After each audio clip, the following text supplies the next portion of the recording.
Hello and welcome back to How to Connect with Humans. This is episode 11 of series 2. So, hello Wayne. Hello, how are you? I'm good. Bit of a cold, that's why we are not in the same place today. No. So, basically, I'm shielding just in case until tomorrow I have a test to see. This is probably just a cold, but just in case, so we're not in the same room. How are you, lovely? I'm good, how are you? Mwah. Are you surviving without me? No. Barely. Just. Oh, we're in for a treat. We're in for a treat. This episode is called Fried Green Tomatoes because obviously it links totally perfectly with our special guest. And our special guest, our special guest, all the way from Mexico, it's somebody that I could call really my sister from another mister on the other side of the pond. With Marina was an absolute click the moment we saw each other. We have this dream about sharing the principles about 6 or 7 years ago in Spanish, and then she just went and did that beautifully. So Marina speaks fluently Spanish and English, and she may speak other languages that I don't know. She's an amazing coach, but especially she's a wonderful, wonderful person, woman, inspirational. Um, I I can't tell you how much I love her, and the rest I would like her to actually um, tell us herself. So, Marina, with these fried green tomatoes that you bring freshly served from Mexico, hello and welcome. Hi, thank you. Thank you, Carolina. Thank you, Wayne, and thank you, everybody, for being here. Oh, wow. I don't know how I relate to fried green tomatoes. I'm sorry, but whatever you're thinking, I would love to hear it. Am I like crunchy, juicy thing at the same time? Is it Oh, the color yeah. of my skin? What do you Oh, mean by that? yeah. We keep saying green tomatoes, and I keep putting like red tomatoes. It's not that easy to find green tomatoes around here, but maybe that's the thing: is that it's special, it's unexpected. It's we were actually trying to find a title with Marina. Marina's like, just bear with me because I want something really fresh.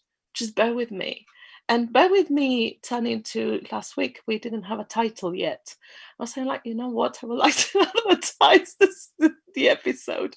So fresh and so fresh. I was like, well, you can just call it fried tomatoes if you want for whatever we, it doesn't matter. And then you talk to whatever you feels fresh.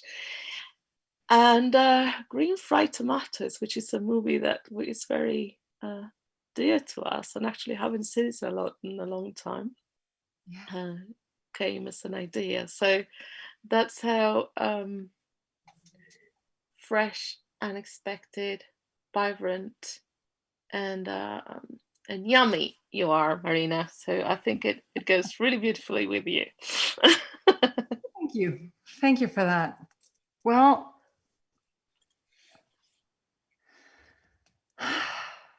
I really enjoy talking about what I am seeing fresh in the moment. Like I hate the idea of talking from a concept of something I have already chewed on and it kind of feels already dried out. And so yeah, this bear with me is like a constant. It's like a constant, but in the name of freshness, right? We went with the title of that movie. And then of course I had to go and watch the movie again, which I hadn't watched in a very, very long time. And it turned out to be the most amazing masterclass on human connection, which was perfect because, how to connect with human, fried green tomatoes. This is what we're talking about. And I don't know if you people have watched the movie Fried Green Tomatoes, so I will not spoil it for you. I won't. But please do go and watch it because it really is a masterpiece on human connection. And there is so much to see in it and from so many different points of view that it's just delightful. And I kind of had that idea. I remembered that it had been a movie that I had really enjoyed. But before I went and watched it, watched it, I started kind of reading a little bit about it. And it was exactly this. It was something that, it was a nice book and they were trying to turn it into a movie, but nobody was expecting it to be a big hit. And everybody was kind of just going with it. And then it turned into this mass sensation everywhere in the world. And can you hear my kids screaming?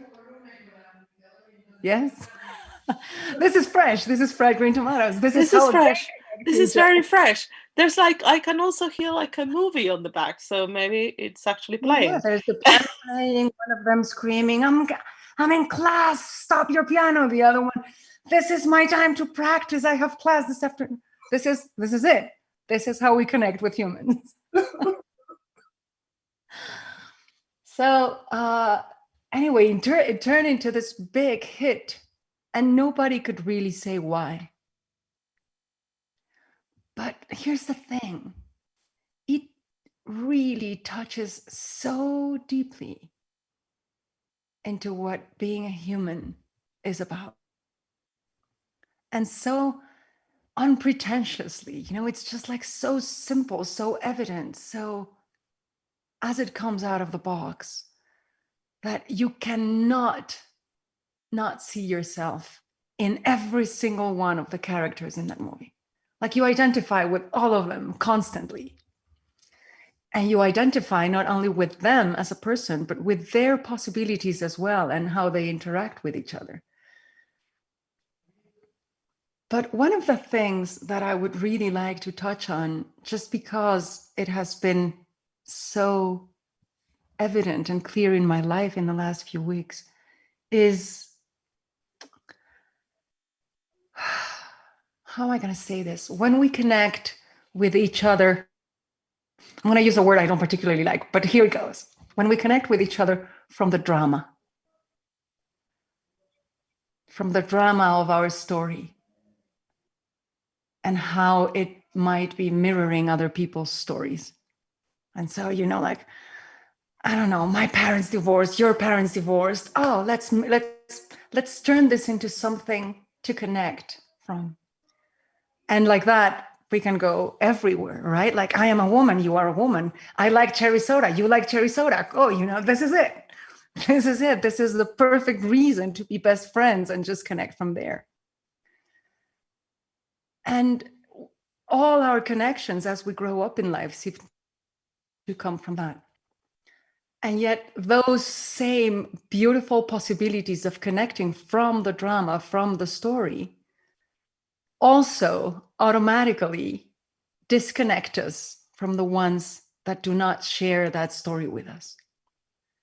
And so if I identify as Mexican, I am immediately disconnected from anyone who does not identify as Mexican. And Krishnamurti used to call that the first act of violence. When I label myself, I immediately have engaged in violence because I have separated myself from everyone and everything else. And so, in a way, the invitation behind that realization and the movie and the conversation that we are having here today is an invitation to let go of the story for a second and realize how we connect truly through just our humanity and our possibility in life. I was talking to someone earlier today, and we were discussing how we seem to perceive the world. And then we went a little bit deeper and we saw how well we don't really perceive the world per se. We just perceive the contrast between our conditioning and the world. And then we went deeper and saw that, well, we actually don't perceive the world. We just can perceive our conditioning. That's it, right? And so how we are in constant relationship with concept, with belief, with idea, with thought. And that interrupts the relationship with life or with another human being that can be standing in front of me.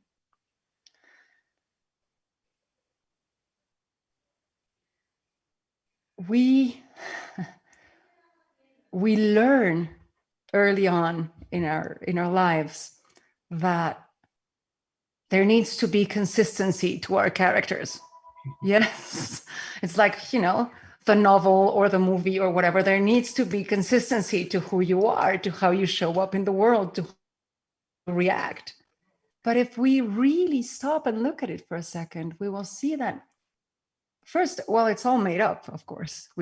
There is no consistency. But it's also just adopting a form of rigidity. Like we are limiting our own possibilities as we get comfortable in that consistency, in that familiarity. But we immediately leave out every other possibility to react or interact or respond to life when we are operating from that. Now, the character, the consistency is inevitable. It forms automatically and unconsciously and invisibly as we go through life. And so we kind of come to this game in which is like, oh, I made it, I did it again, and let go of that. And oh, I did it again, and I let go of that.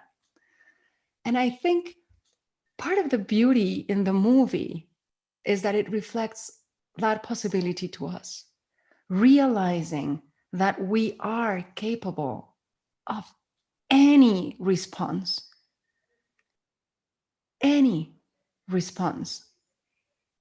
to the present circumstance.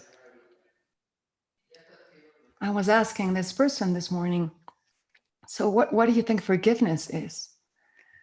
And he gave me a beautiful explanation of what forgiveness was for him. But again, it was just like, oh, well, that's your concept of forgiveness. That's not forgiveness. And now you go through life carrying this concept of forgiveness. And every time you find yourself in a situation in which forgiveness is needed, you're going to bring that concept and try to reproduce that. And that already took you away from the situation itself, from reality itself, and limited your possibilities of response. And so the possibility of meeting life as it is today, as it is right now, and just really saying, well, it seems like forgiveness is needed right now. What if forgiveness is none of the things I know it is? How would it look like today?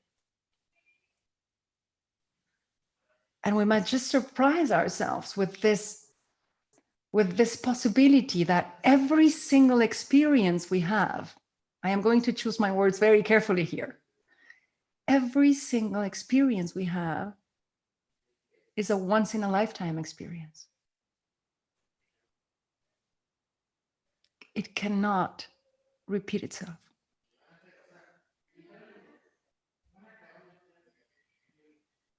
It is possible for any situation or experience or circumstance to repeat itself. I mean, simply because I am not the same person I was 5 minutes ago. I already saw something different. So no matter how much I replicate the circumstance outside of me, it can't be the same.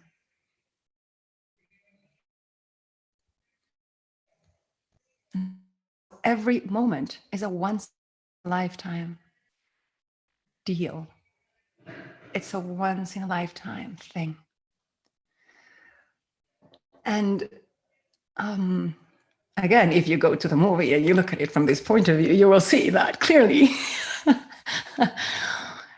There is this correlation between us and the moment, us and the universe. And there is an outside of me because there is an inside of me. I cannot understand inside of me without understanding outside of me. And so somehow the skin becomes the meeting ground, the playing field in which this outside and this inside meet. but it's not true. And so we come to the question, so do we shape the moment, or does the moment shape us? Do we shape the circumstance, or does the circumstance shape us? I was listening to a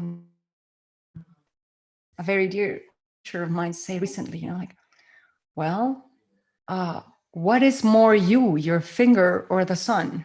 Because you can survive without your finger, but you can't survive without the sun. So which is closer to you, the finger or the sun? Right?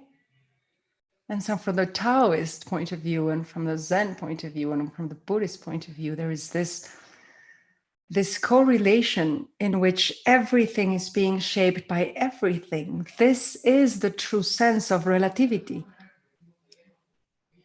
Do you see? And so if we look at the vast space between stars, well, relatively, it's really vast, but in reality, unless you compare it with something else, it is nothing. It just is.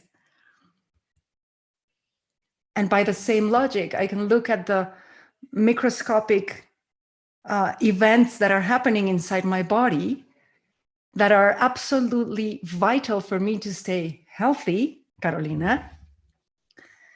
But from the micro point of view, they look like wars and genocides and horror stories, like absolute chaos. And so, yes, from that perspective, there's that. For a higher perspective, this is what we call health.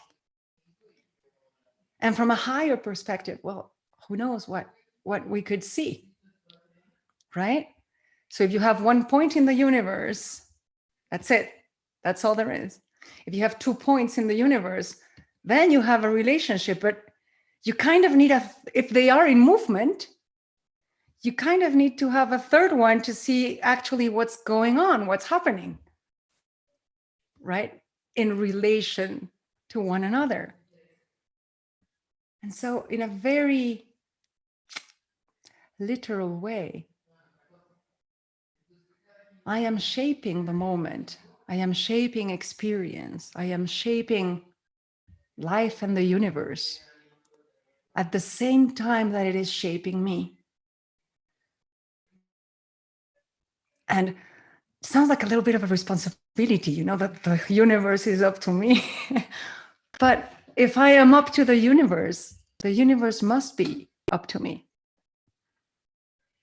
And in conversation with my kid recently, he was like, well, what do I need to change the world? And I was like, well, if you don't wear clothes today, you will have changed the world. That's it. You will have affected it somehow. Whatever we do is shaping the universe. But everything is shaping us at the same time. And I remember a series of conversations that I had over a few weeks with a Buddhist nun many years ago somewhere in southern Thailand. I am going to remain mysterious. Somewhere in southern Thailand. I had this series of conversations with a Buddhist nun. And at the beginning, the conversations were really frustrating because anything I'd ask her, she would answer, da, da, da, da. She would just go like this. And I was kind of trying to understand the word that she was saying. Da, da, da. And I finally got the word. It was ida pakayata. And then one day I asked, this is the mid-90s. You have to bring it into context, people. Come on, right? So I am asking her, so what does ida pakayata mean? And she tells me, okay, I will explain you ida pakayata if you explain internet to me. Man, trying to explain the internet to a Buddhist nun in the 90s, it was quite challenging, at least. But I guess I did a good job because she did explain ida pakayata to me. And she explained to me that it was listen to this word, interconditionality of life. And it was represented as a wheel. And so she used to tell me, so this needs to happen because this needs to happen because this needs to happen. But this needs to happen because that needed to happen. You see, it goes back and forth in time at the same time because it is all in this moment. And so the whole invitation is to see how this moment is coming together as a tapestry right now. It's being woven into this possibility by us and everything else that is happening right now. Not only what is happening around you in your tiny little room, wherever you are, but whatever is happening out there in galaxies that we cannot by any way fathom, that is shaping us as well.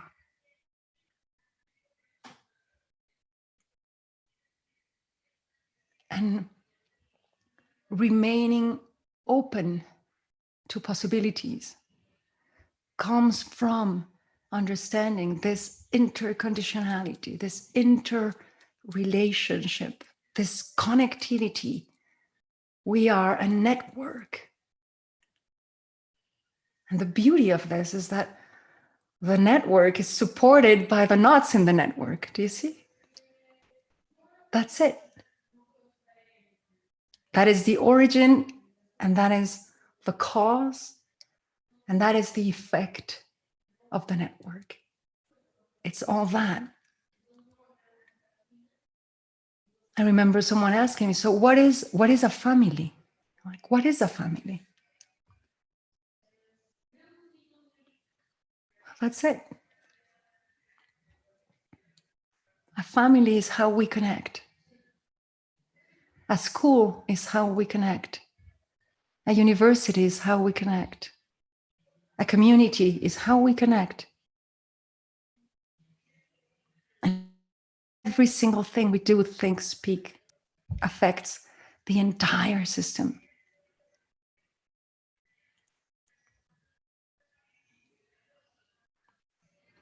I said I was not going to spoil the movie, so I won't. I am incredibly tempted to use one of the things in one of the stories in the movie to explain something, but I won't. So, well, please do. No, I won't.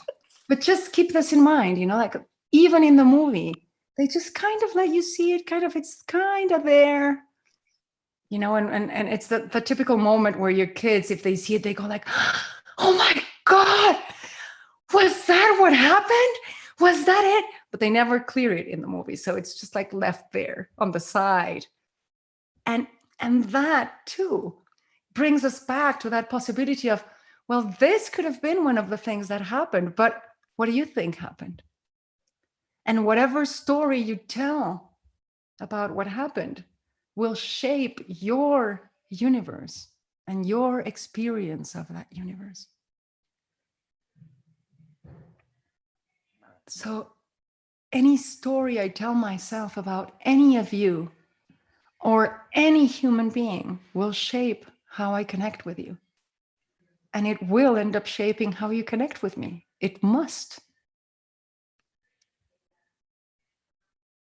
It must.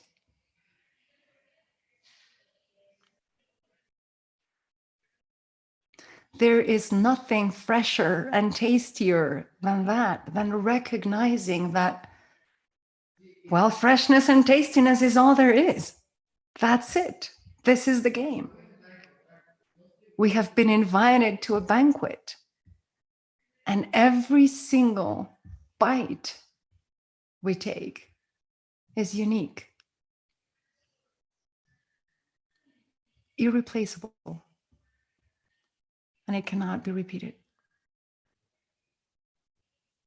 And from that huge space of possibility, that is where we can really, really connect from. Because when we see our freedom, we see the freedom of the other. And we recognize our interdependability. We recognize the interdependability of the other. We are ultimately, fundamentally, absolutely free to shape.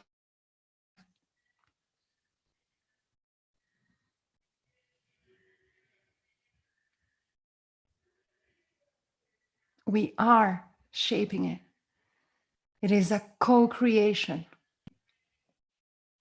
Anthony de Mello has one of my favorite quotes of all time, and he says, enlightenment is absolute collaboration with the inevitable.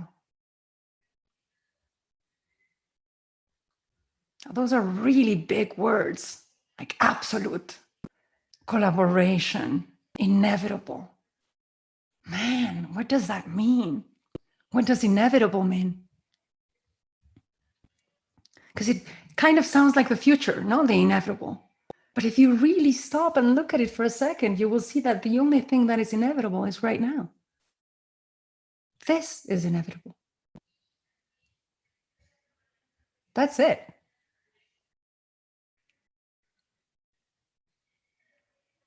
So how do we collaborate with it?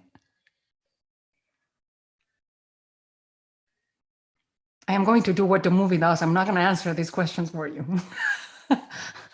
And how do you do it? Absolutely, like radical collaboration.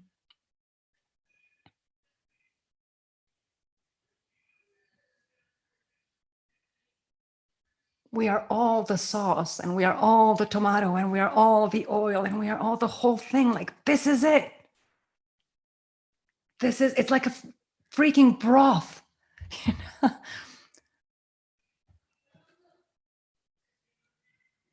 But it's the broth of possibility. And anything you add to it will alter it, will change it.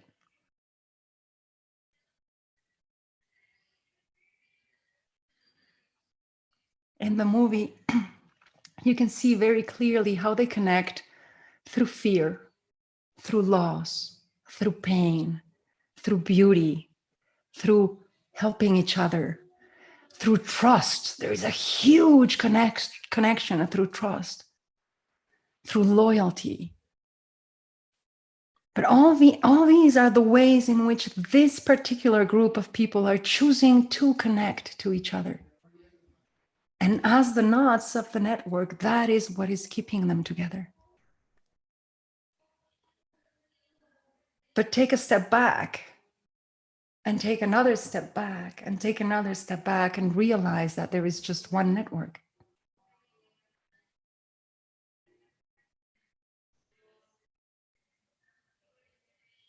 And even though we connect through the knots that we are choosing to connect from, we are also connected from the space in which we are existing.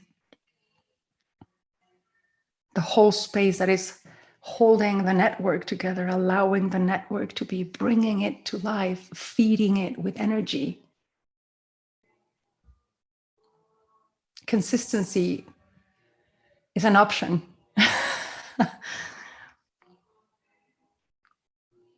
And as long as it works, cool. The second it doesn't,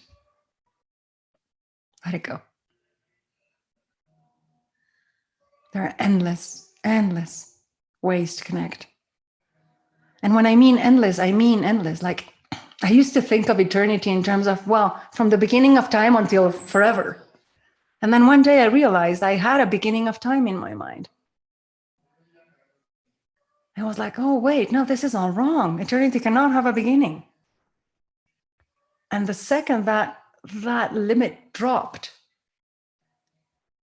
I really saw that eternity is outside of time. It has nothing, it's of a different nature.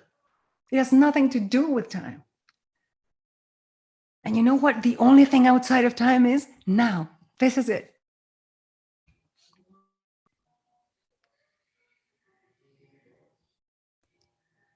It's difficult to understand or try to even contemplate relativity without distance and without time. But try to look at relativity as it is now.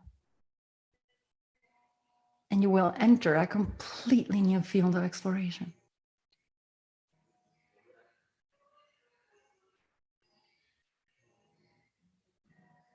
So right now we are connecting through me speaking and you mostly listening.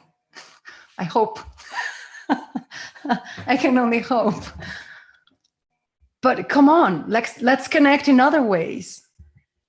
Do you see? Open up your microphones. Tell me who you are. Tell me what you see. Tell me what this noise that is coming out of my mind is shaping in you.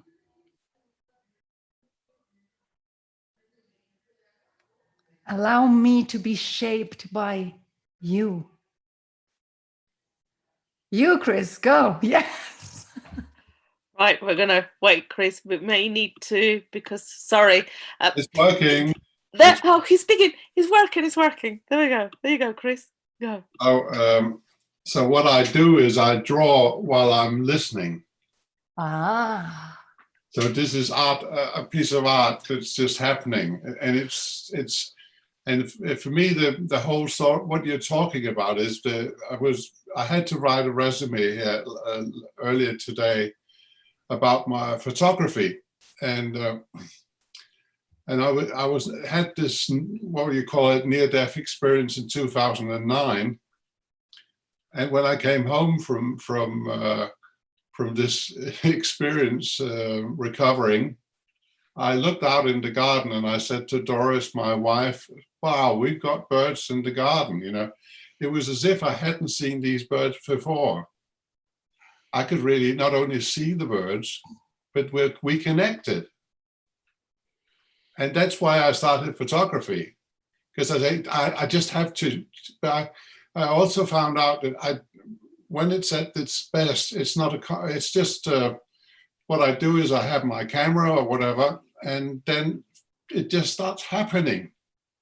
I'm not trying to, now I'm going to, I guess I'm technically good at what I like the technical stuff, but I just had this feeling that it's like the pop-up windows. Wow, here it comes, yeah. So the only thing I'm doing is pressing the trigger. So that's a feeling of connectedness for me, and so I can very much resonate with what you said, and the feeling, if you should put a word to this feeling of connectedness, it's like being in love with everything. Yes. Yeah. It's a love affair. Yes. You know, Chris, one day I was walking out in the fields near my home, and I was, reflecting on all this. And for some reason, I was thinking about this thing I heard, in quantum physics, that there is reality and then it stops and then it comes back again and then it stops. And it's just our senses that give it a sense of continuum. Mm-hmm. And so I was looking around at, the trees and the butterflies and the birds, and I was like, oh my God, creation is happening right now. Yeah. And I remembered my son asking me, how often does evolution happen? I was like, oh no, it's now. So creation is happening now. And the amount of energy that it takes for creation to be, right? Yeah. Oh my God. So I looked up and I started seeing like, oh shit, this is love. Yeah. Every single leaf, every single tree, every single blade of grass was a letter of love from the universe saying, here you go again, let's do it again. Like the kids, when you tell them a story, read it again. Like I can see God saying, okay, how many days have we got so far? Billions and billions and billions. Let's do it again, one more time. The thing is, love doesn't have a boundary, does it? No. It's just expanding, and you start falling in love with people you don't know. It's just like every human being. You can see something beautiful in everyone. It's really wonderful. It was a wonderful experience. It's not there constantly, but I love this. That was how I experienced it. Very true what you're saying. It's really true. That I think we block ourselves. If we have too many fixed ideas, we're blocking ourselves from this fantastic experience, aren't we? Absolutely. Yeah. Like I was listening to a teacher say this.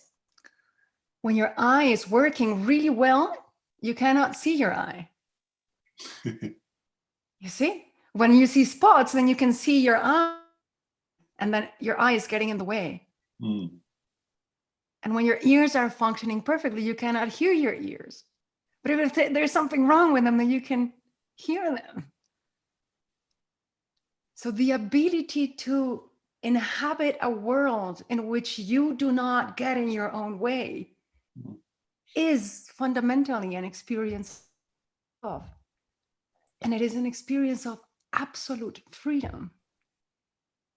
And just like the eyes are empty and the ears are empty, they do not keep anything.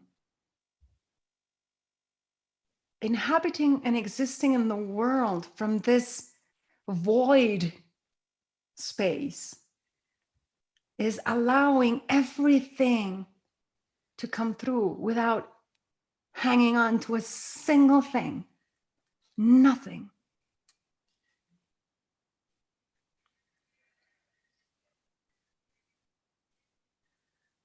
Talk about melting in love, right?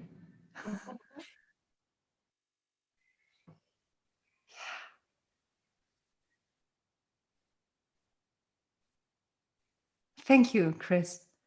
Thank you. Please share that piece of art with us. Yes, please, I please, will. please, I will. please. Thank you.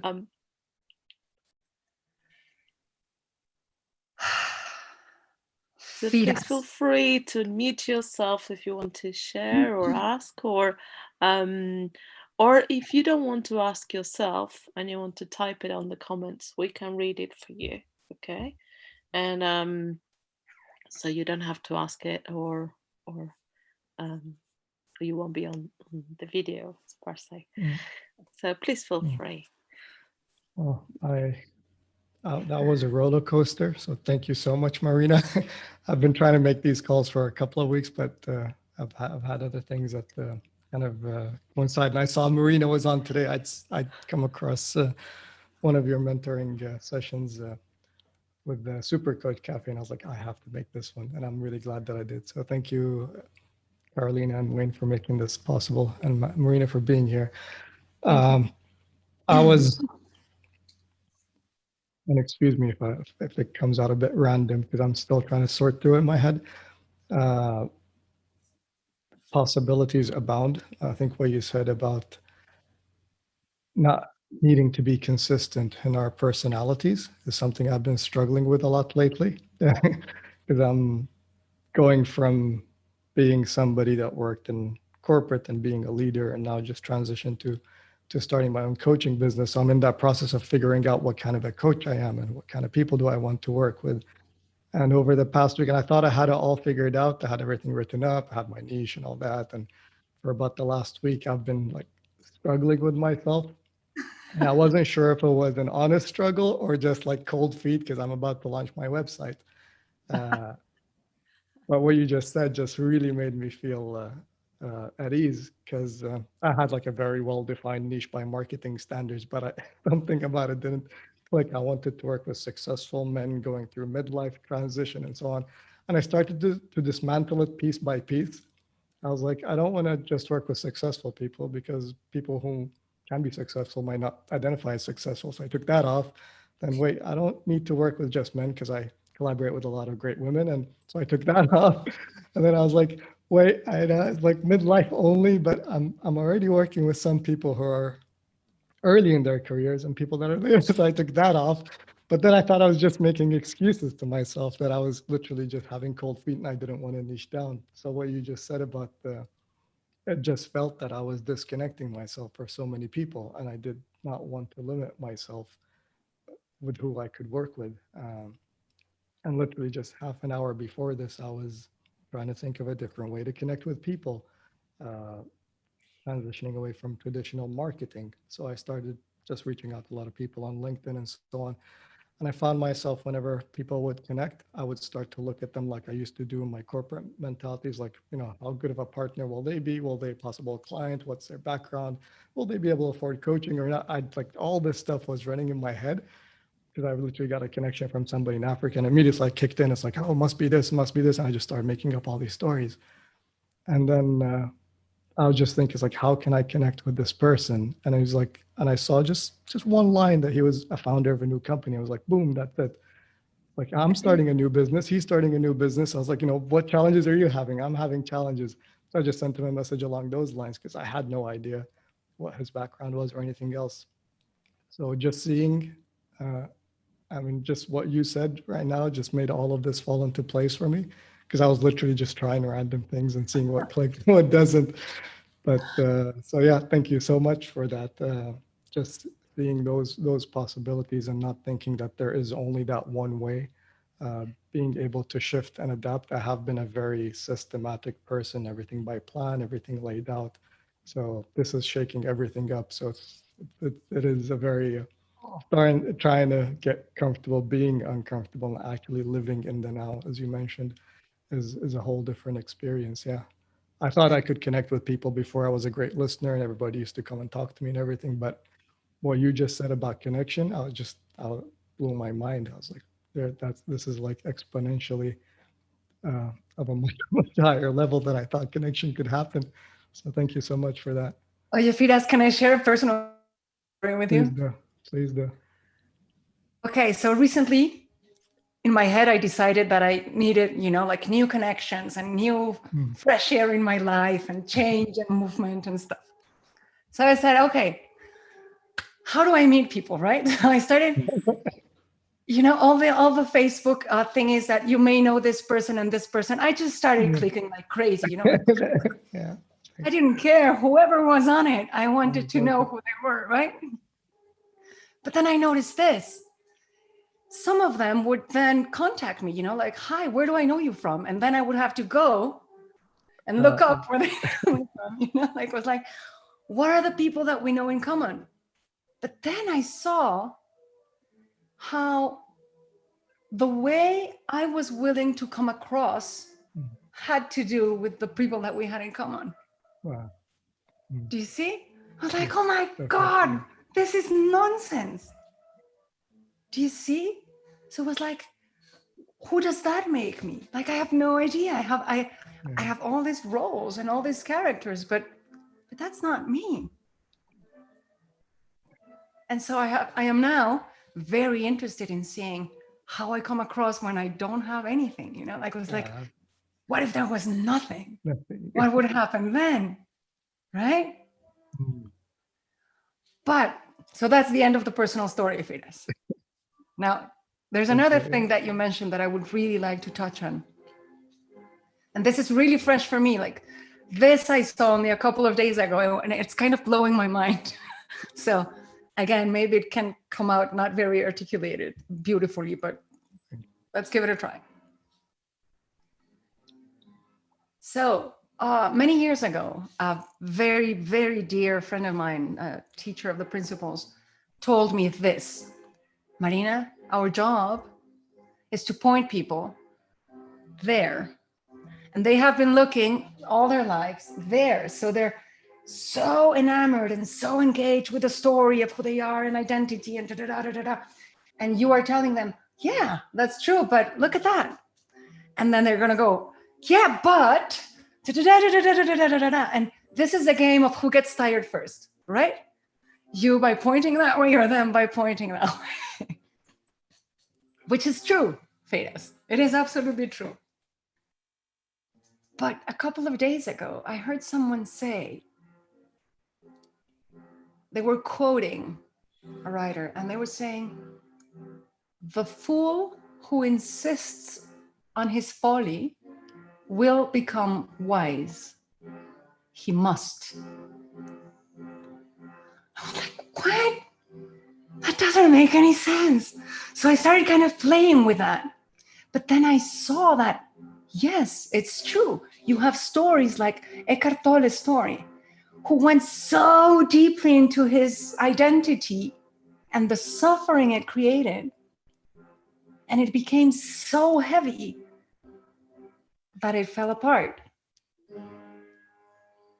It crushed under its own weight. Do you see? So, and I have a friend of mine. This is me in relationships. Yes? And whoever wants to be in relationship with me has to abide by these rules because this is how I am in relationship. mind you, his relationships are not very long and not very fruitful, right? And not a lot of fun, but he insists on his folly. So as long as he insists consistently, he must come to being bored of it. Do you see? And so this guy that I was listening to, he gave this example. He said, you cannot convince someone that believes that the earth is flat, that it is round, because they know it's flat. So you can accompany them in a trip, a consistent trip down their folly by saying, okay, let's walk west. Consistently, let's keep this latitude. Let's walk all the way there and look out from the edge. Wouldn't that be fun? Yes? So they insist on their folly consistently. They must, this is what the guy said, they must at least at the end recognize that the earth is cylindrical. Right? Then we can take the other route. Do you see? So it's this insistence on the folly that it can pull you out the other end as if you're going through the eye of the needle. So in a way that kind of opened up my options, because now my job sometimes becomes this, but sometimes it becomes, yeah, let's go that way. Let's see what happens if we dive in. Do you see? It is my experience, Firas, that every single thing points to truth, because truth is all there is. So our folly to look away from it must take us there.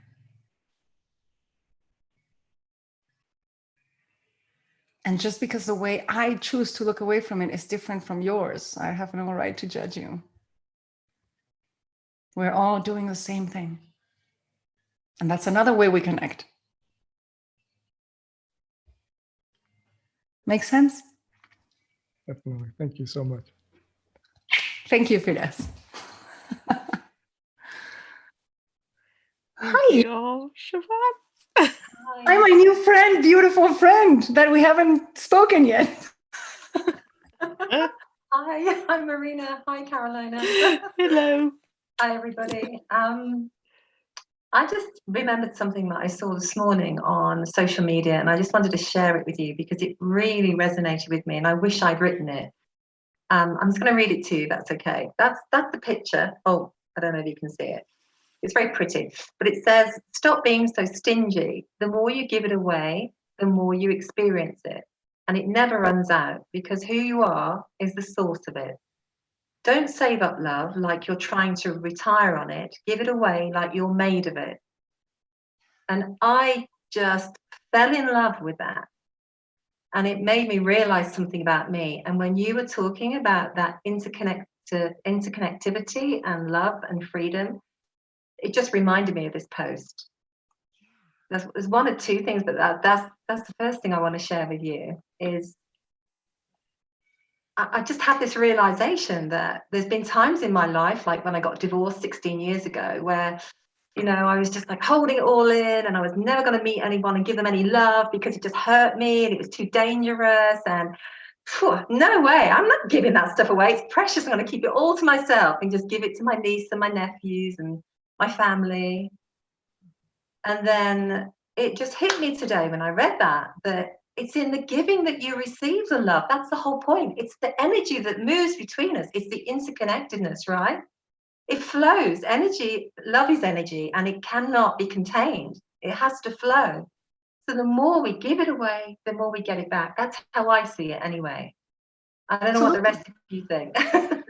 So, Siobhan, given oneness, what is giving?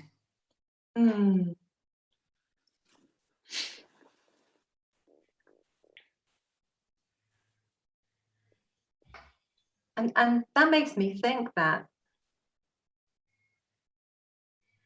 in the oneness that is giving, and when we are beings of service to others, that's who we truly are.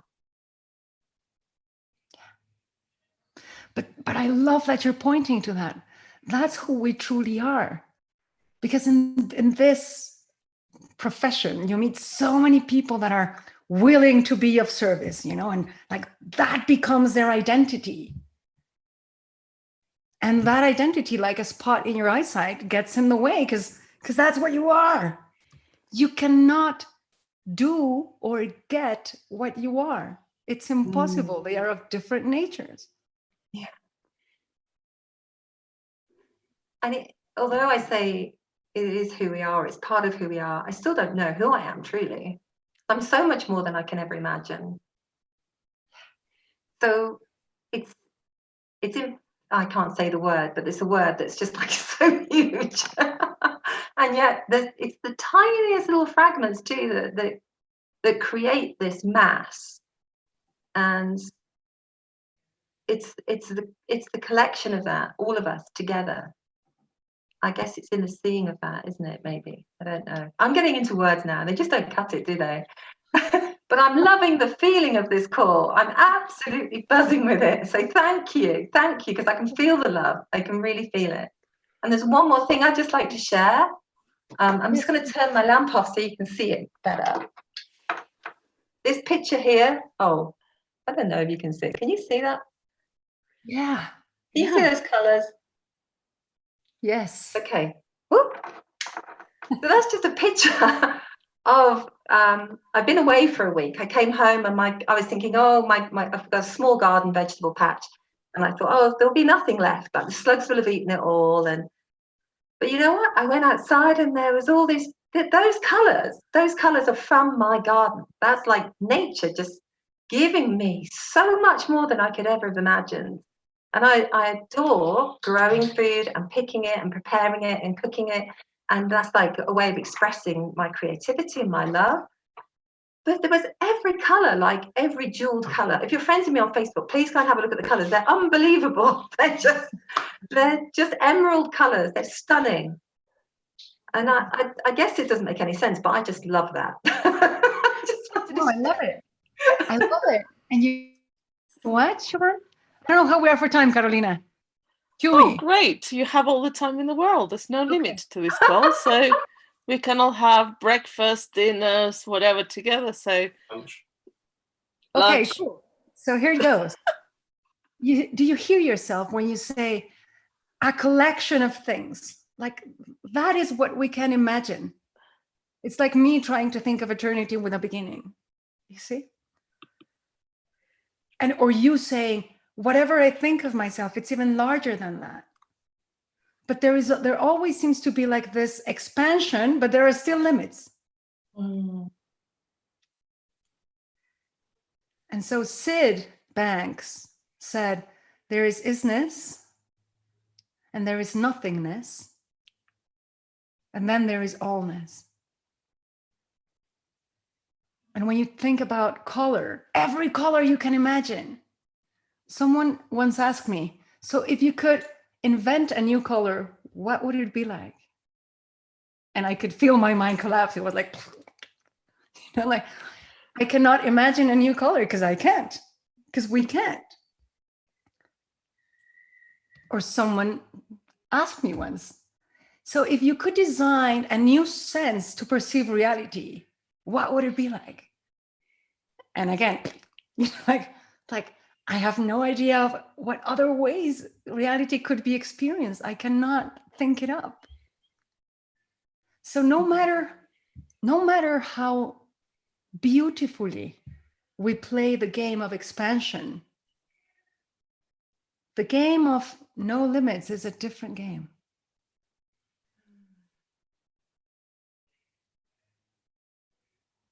It's a completely different game. So you are everything that you are, plus everything that you could get to be, plus everything that you could imagine you are, plus everything you could imagine you could get to be, plus everything everyone has ever been, plus every possibility everyone has ever had or will ever have, plus what you cannot imagine. It's like That's who you are.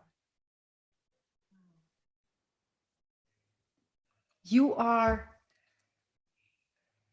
the space in which the game is played.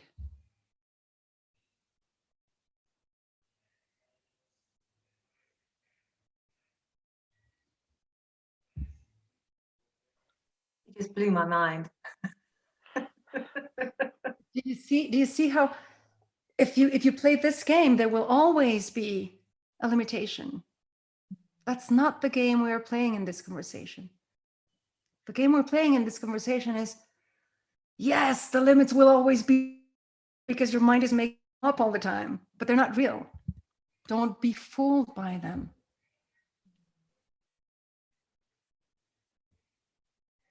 Thank you, Marina. Thank you. Thank you so much. Wow. Oh my gosh. I have lovely comments. I wonder if, Wayne, is there something that you would like to share? I think for me, with what Marina just said, it was, we are everything. We are, as Faraz just put, we are infinite potential. And I've seen that so much more recently than I ever have. And just, it's one thing going, oh yeah, we are everything. But then it's another actually 110% believing that, knowing that. And I think for me, it's just incredible. It's incredible to know that, to feel that, to know that I can get up tomorrow morning and be whoever I want to be, whatever I want to be. And it's all okay. Yeah.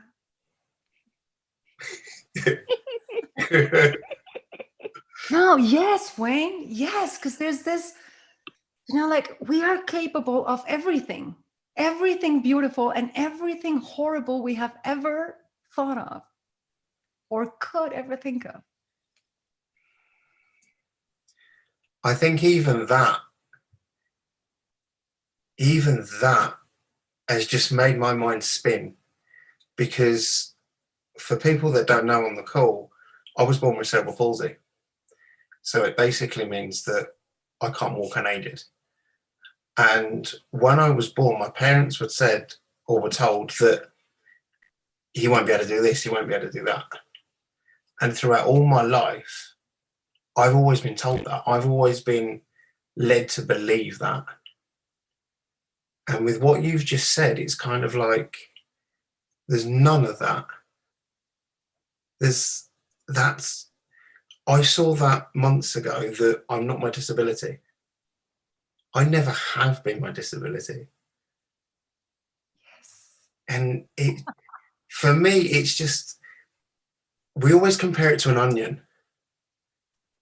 And to see another layer of that falling away is just incredible.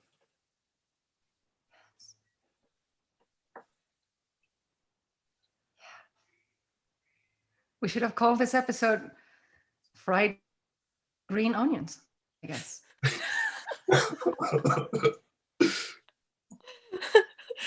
Oh, Michelle, please. Hello. Hello. Hello. How are you? Very well. Good. Oh my God, I don't know where to start. Oh, here we go again. I'm doing my normal thing. It's tears of joy, just so you know.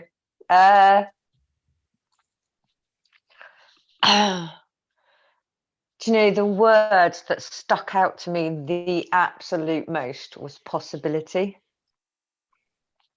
And when you think about the word possibility, and I've put like limits on possibility, and that's like ridiculous. That's so ridiculous. because possibility is possibility. And so I just honestly, the love, I mean, you guys will know when I like have that feeling, when you get into that feeling, I get the most incredible sensation in my chest of just being drawn to every single person on the call. And I know that's not even a case of me being drawn to every single person on the call. I used to think that's what it was, but that's me being connected with everything.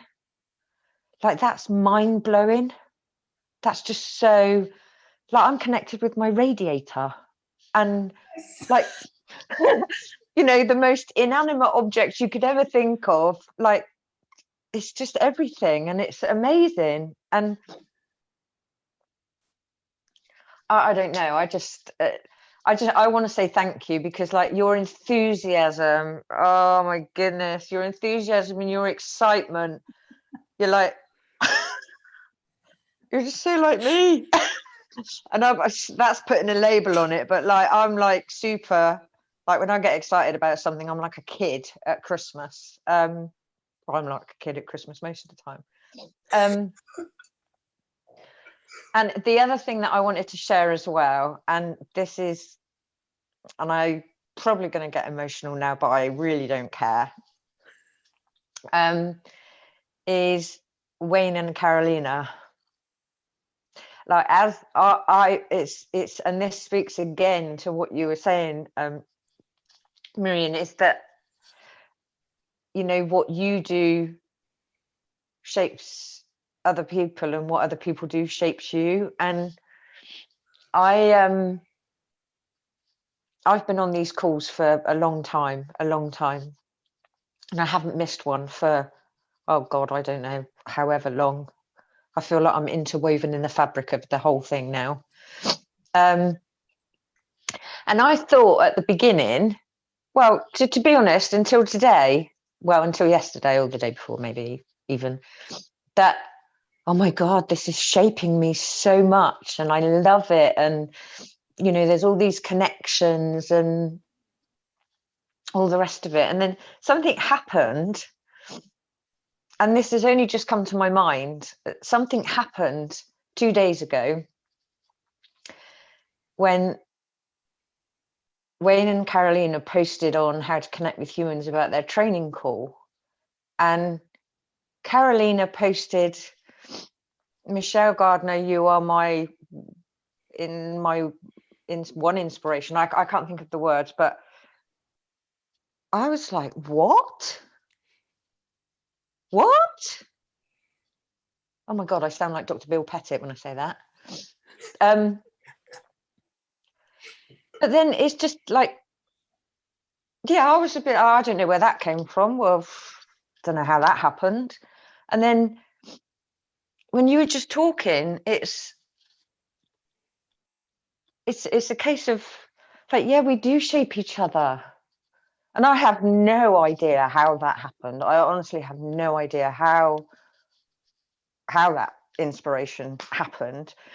But it's absolutely amazing. And over the course of these calls and my chats with Wayne and Carolina, not only have I grown, but oh my goodness, the changes in Wayne and Carolina are just so beautiful to watch. And I'm so grateful to have them in my life. But to see them stepping into their power and their possibility and their superhuman hero costumes, it's unbelievable. It really is. And I'm so grateful to you both for creating this amazing thing that you've created, because my transformation has just been incredible and absolutely incredible over the last 14 weeks. When I look at my life 15 weeks ago and I look at it now, I just, it's mind-blowing, absolutely mind-blowing. So thank you. I'm going to stop talking now, because I I heard somebody say this is on a call actually, on one of these calls a couple of weeks ago. I'm a little bit like, what was it? I'm a little bit like, what are the crisps in the tube? Pringles. Pringles.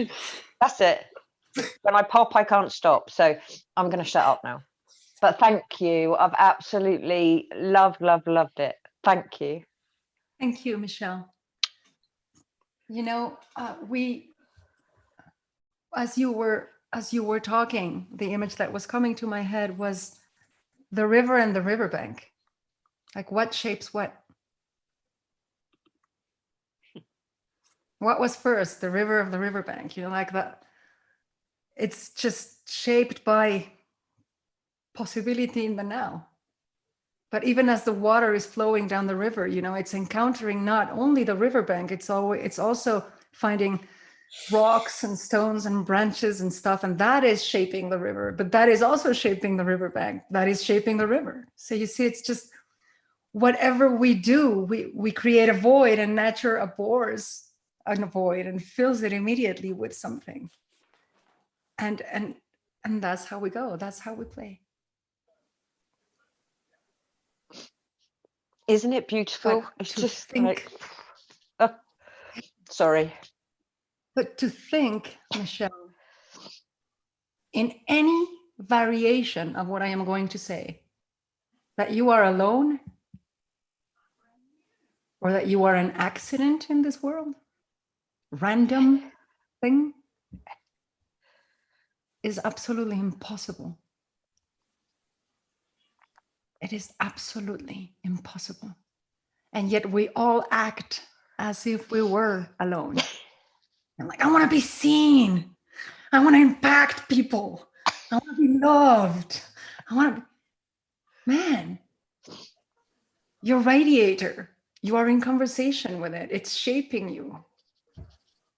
The phone is shaping you. Your toothbrush is having conversations with you. You see, the pots and pans are having conversations with you. The trees, the caterpillars, the sun, the light, the wind. Everything is in conversation with us. And if we're willing to listen, everything will shape us beautifully. And it's going to, when you are willing to put yourself out there and be touched by life and be shaped by life, it breaks your heart, Michelle. It breaks your heart, like your heart is being broken right now and there are tears flowing. But the broken heart is the wise heart, is the heart that is open to possibility and open to love. It's just in constant breaking so that more love can come in, more light can come in. It is in the recognition of this truth of oneness or interconnectedness, of purpose, of fullness, that we meet our true selves, that we meet our true nature, that we come home to. That yes, we never left, etc., but we forgot somehow. And so you allow yourself to be met by life. You know, like Shobana was saying, I will never love again. I will be more careful. I will keep myself safe. Well, that's the opposite direction. That's insisting in the folly. Yes, let's insist on the folly. You want to be alone? Fine. Do not love anyone. Do not let anyone near. Let's see how that goes. Yes, you'll be safe and miserable. And you will start hurting yourself.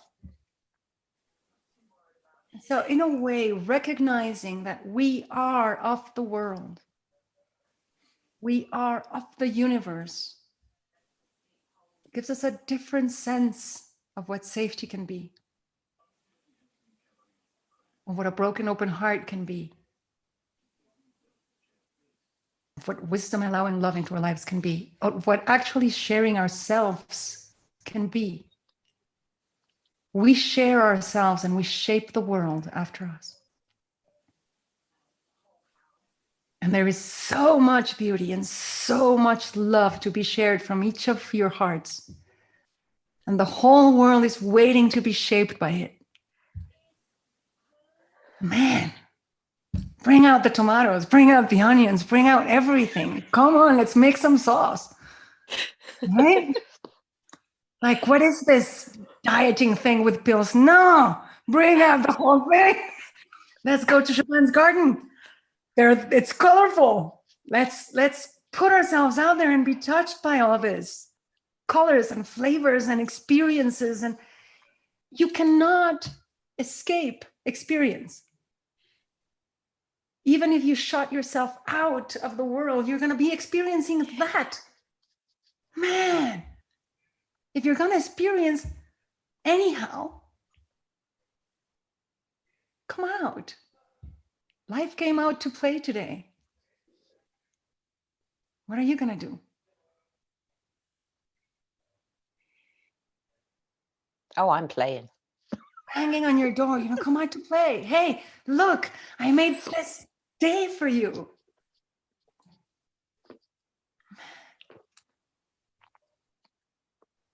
I love when you were talking about the sauce, and Michelle, every time. And I love you so much, and you know that. But so this rich source that we live in, that we are all in, and then you go like, what, me? How can that be? How can somebody send me a message saying something I did was so special, or they found it that inspirational, or like it's like telling me, I'm seeing you, you're here, you're me. And I'm gonna tell you a little bit of like just about like a few people in this call, just because I can't go about everybody, but to say my day could go around, say, Siobhan, that we haven't really, I think, talked to each other, posting a picture with her new beautiful love life, and I'm not going to mention anything in case I'm not allowed. And I know because we sort of know them, and we're friends, and the whole community goes like, whoa, I see those pictures and I see them, going on a trip, and so much beauty, and there's so much love, and my heart expands, and that starts making the source of my day. And then Michelle puts a comment or sends a message, or I'm thinking about, oh, I would like to do this with Michelle, and that's part of my source. And then, like, Denise sends me a message saying thank you so much, and she does this thing with emojis on her messages, and it's so beautiful. It's like she paints a picture with emojis, and that already puts a smile on my face, and there's so much love on that message.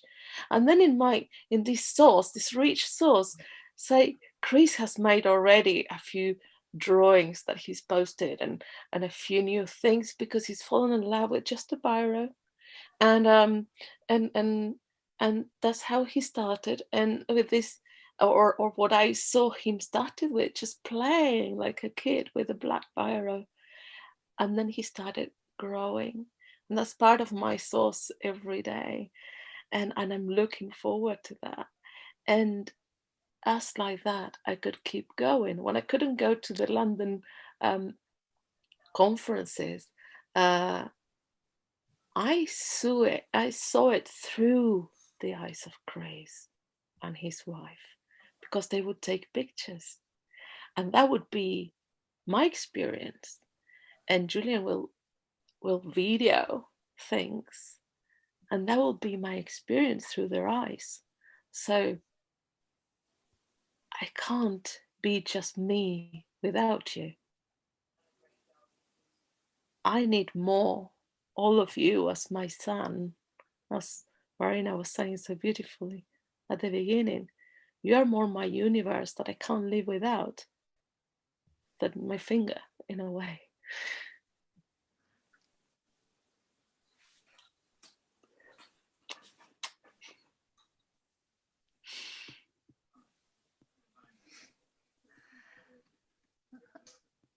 I remember a teacher of mine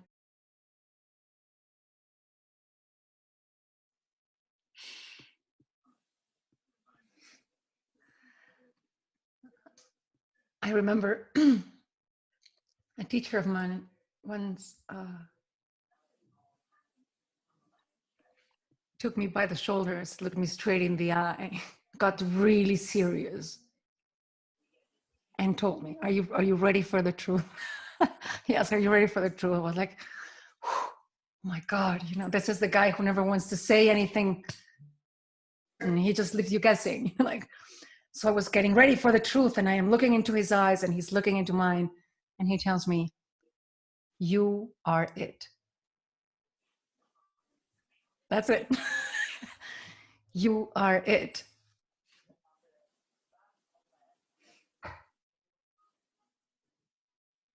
Yeah. Like the game when we were kids. You're it. Yeah, you are. You are it.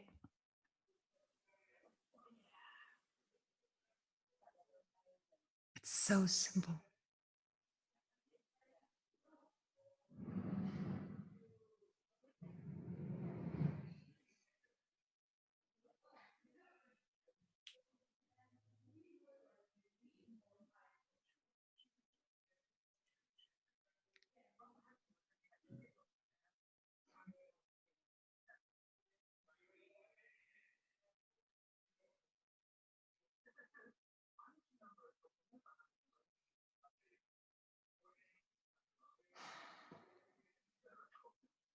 Kind of plays with your mind, doesn't it?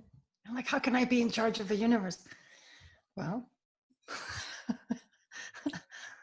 yeah, you are.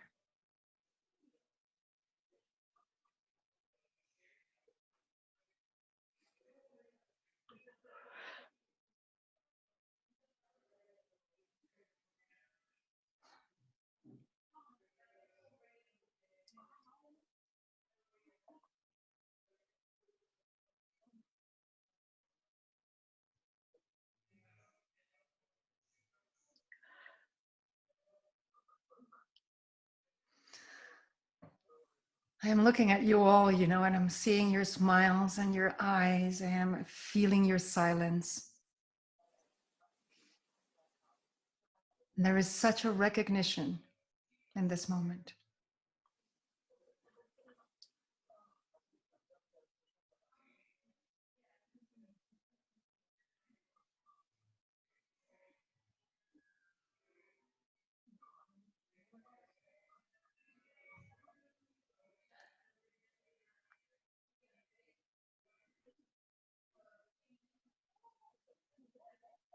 And you know, I'm going to say this because I'm hearing my kid playing the piano. So here's it. Here it is. If the goal of music would be to get to it, you know, the faster player would be done in an instant. That's it. But that's not the point of music.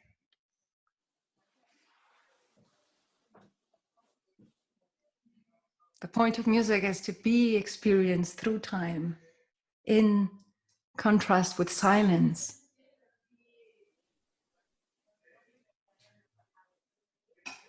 It is not about getting anywhere or accomplishing anything, about being.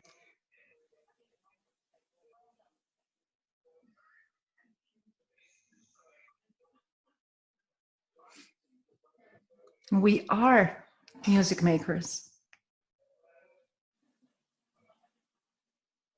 We are creators in the world.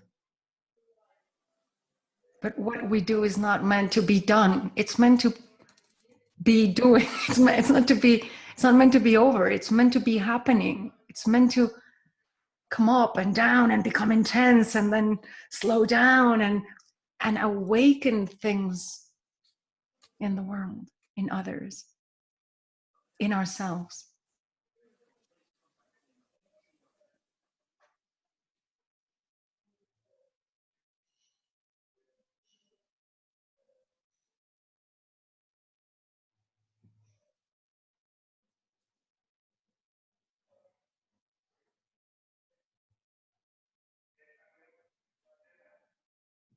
And you know, like you're saying, Michelle, I'm putting limitations on possibility. What the hell is that about?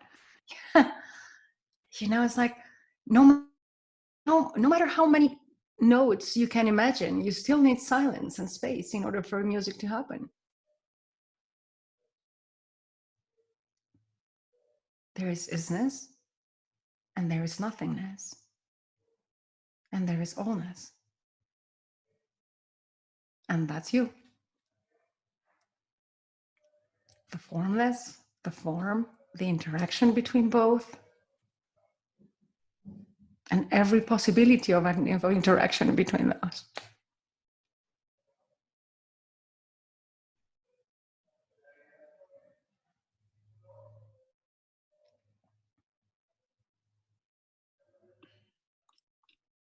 So you see, we have shaped this call together.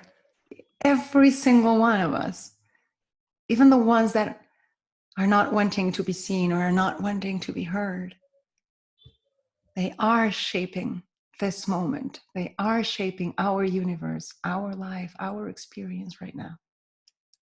And this will inevitably shape the rest of our lives. It will.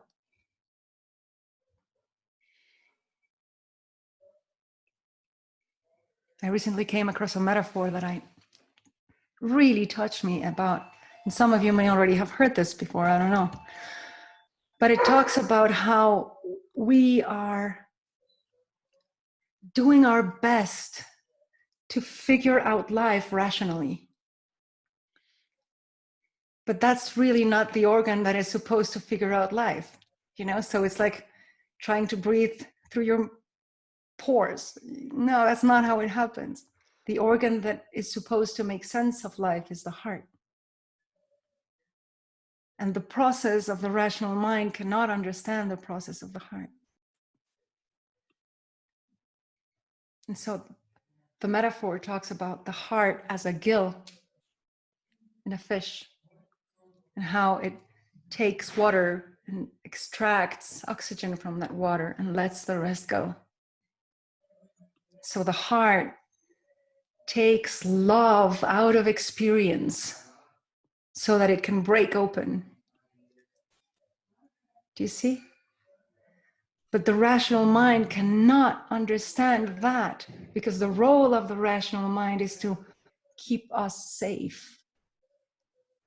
And so its job is to learn the lessons so it can predict it, plan it, portray it. So the idea of allowing experience in so that it can break open with love doesn't make any sense. Why would you want to do that again? Why would you want to put yourself out in the world again and open yourself to a new relationship and give away every single ounce of love you have just so that your heart can break open again?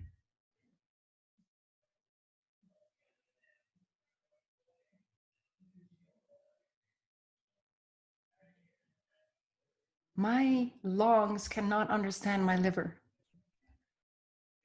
My rational mind will never understand what my heart is doing. So trying to be in a call, you know, taking notes, understanding rationally. I know intellectually what you're talking about, but no. Forget that. The heart, it's doing its thing.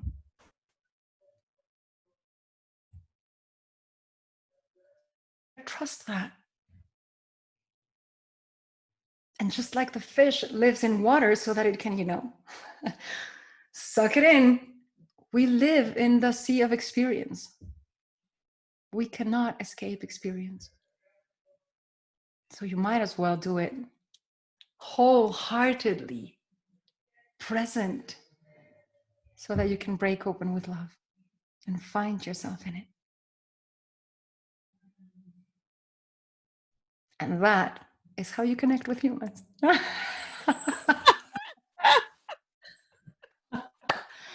Ay, ay, ay. Ay, ay, ay. Órale. Órale. All this came from the movie. Please go watch it.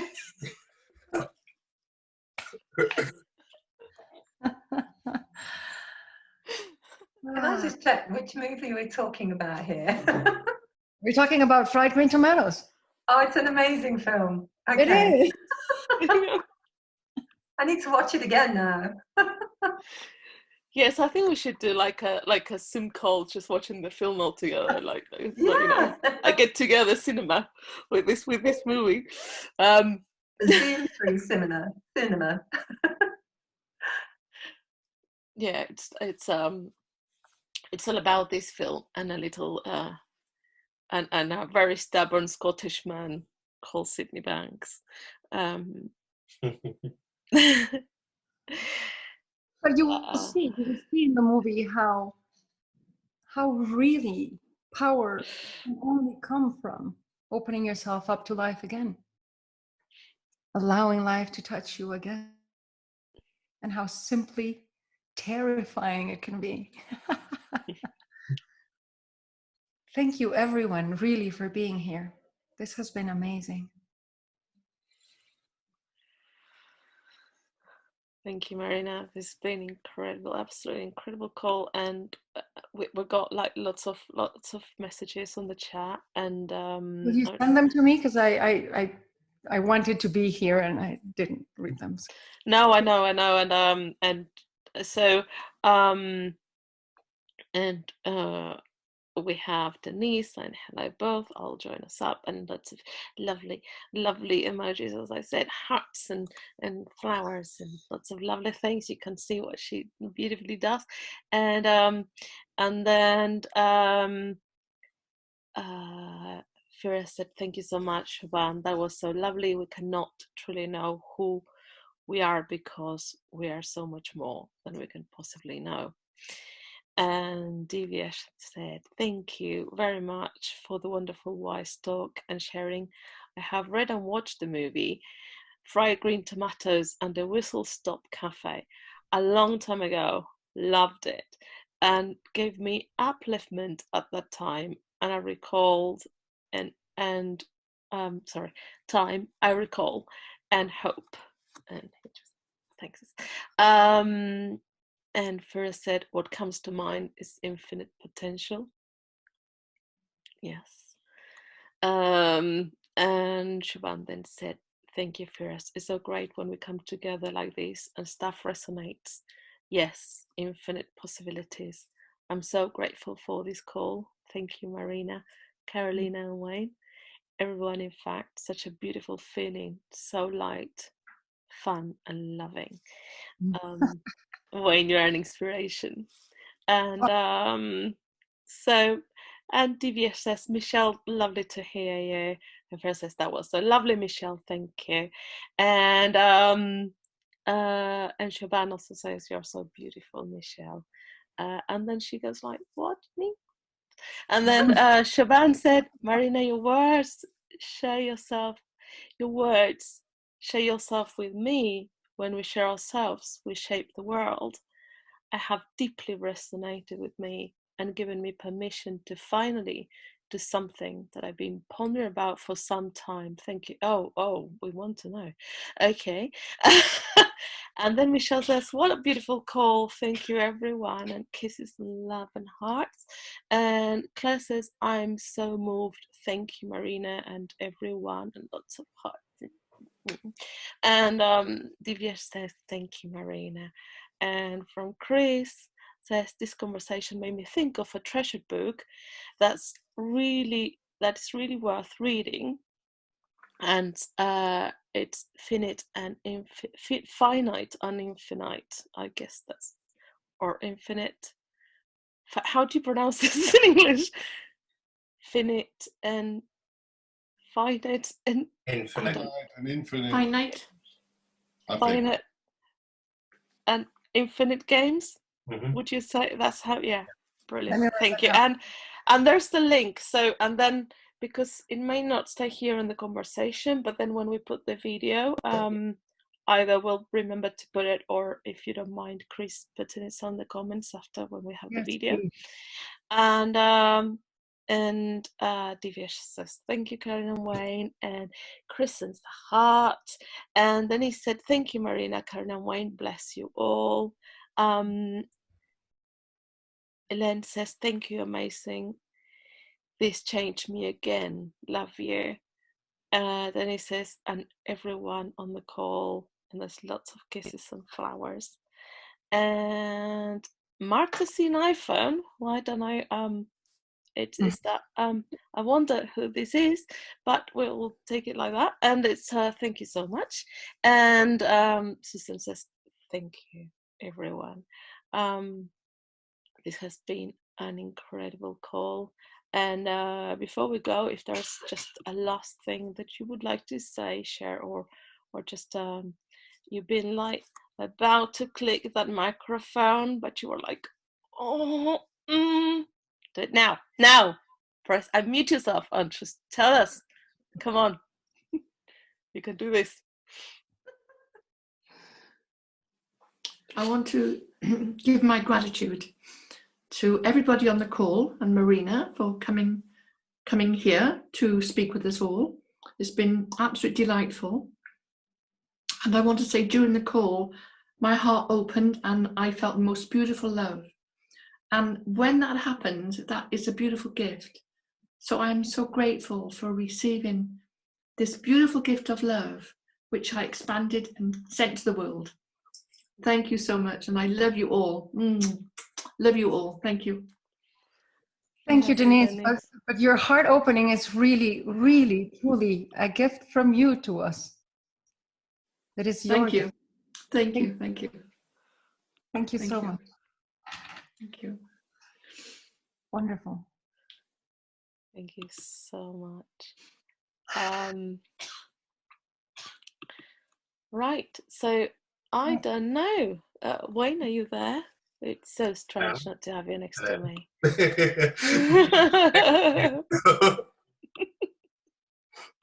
What?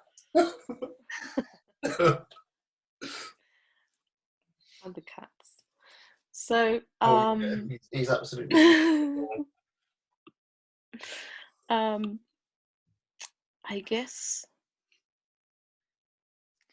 guess we will continue to shape the universe. Yes. absolutely. Marina, you are the best cup of tea, as Sydney Banks used to say. And you can see Elsie going like, oh my God, this is, I'm going to do that, this like just a little bit. This is the best cup of tea I ever had. the best cup of tea. No, but you know, you're absolutely that freshness, that and every time I see you, there's this connection like we have talked 5 minutes ago. And sometimes we don't even talk for years. Like we could just be a message here and there. So we couldn't be more happy and grateful to have you in a series. You're an absolute star. How can people find you, talk to you, reach you? Oh, well, I think I don't know who is not in touch with me here, but whoever is not in touch with me can find me either on Facebook or on Marina Galan. So that is Marina and then GALAN.com. MarinaGalan.com. There you go. Because what happens then, this goes as a video and will go on YouTube. So a lot of people will see it that maybe have never come across neither of us really, and then you will get all those connections that you were saying. Like it's not because you have things in common, it's maybe because you don't have anything in common, so that opens your connection to other people. There you go. And so Marina, we're gonna have to do something in Spanish. Look, yeah, we do, right? Yes. So como conectarse con seres humanos, it's probably coming. Yeah, right. Cool. And thank you so much. Thank you for everybody for staying in this call for so long. You're amazing. And Thanks. Yes, we can't do this without you. Next week, we are in for a treat, but also it's the end of series 2. We cannot believe this. Wayne, how come? I have no words. It's literally come too quick. Oh look, Concord is behind you. I know. So basically, we named our cats to us as in our favorite place that we go on holiday every year in Turkey. So that's Concord that you see behind you, and that's the name of the hotel we go to. And then the other cat, which is a girl, is called Antalya, which is actually the place we go to. So we are, yeah, because I'm talking, they can't see it. Yeah, now you talk. Yeah. You see it right in the corner, just above the window. Yeah. Little black and white thing. So a little black and white thing, that's Antalya. And the one that's stretching now, that's Concord. Yeah. And now we are when we go to Turkey, we're very attached. They have actually named themselves after our cats. So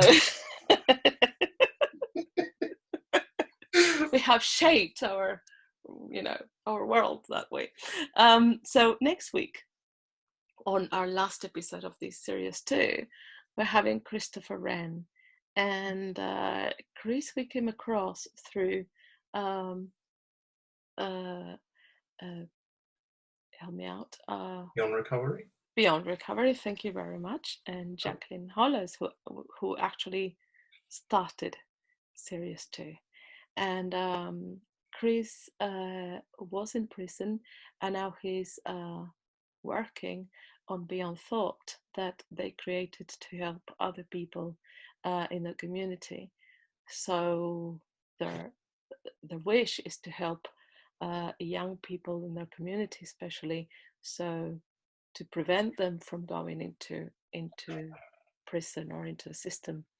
And he's going to call it, well, we decided to call it the simplicity of life, on how they love to see everything fresh, and how his life and everything he sees has changed, like the plants and the tomatoes that Siobhan sees out of her window now. So like little simple things have changed so much that his world, his girlfriend about to have a baby, and everything around him has transformed. So that's what we have as a very special treat next week. We'll see you at 7:30 as UK time. And thank you, Marina, again. Thanks, everybody. It's been an absolute treat. Thank you for shaping my universe today. Thank you for coming out to play.